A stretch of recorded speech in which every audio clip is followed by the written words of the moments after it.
Being a woman doesn't necessarily mean to be silent. We can't afford to be silent, otherwise the harassment and attacks will not stop. There is this particular book that has affected me profoundly.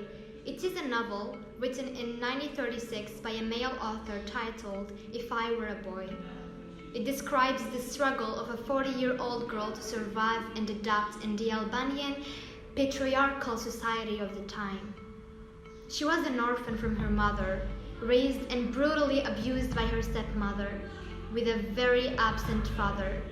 She was in love and she had dreams for the future, as every young person. However, her biggest dream was to be a boy, as the only way of either happiness or survival. In the end, she dies of tuberculosis. The sad part is that I recognized part of myself in that girl that lived almost 100 years ago.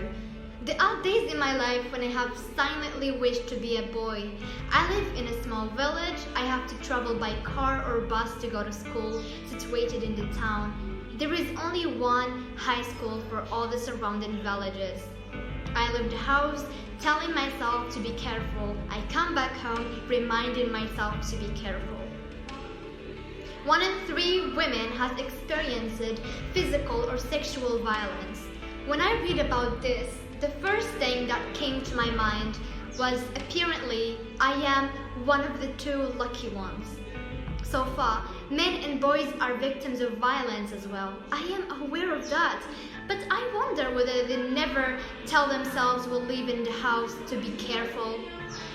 Does their mother or father advise them to be cautious as they do with me every single day? I wonder whether my constant fear that something might happen behind a corner or at a turn is as much of a continuous in boys' daily life. What does it mean to be careful? Doesn't it feel that the fault for being attacked is mine because I wasn't careful enough? How painful it might be that a girl today wishes as much to be a boy as the girl who lived almost 100 years ago.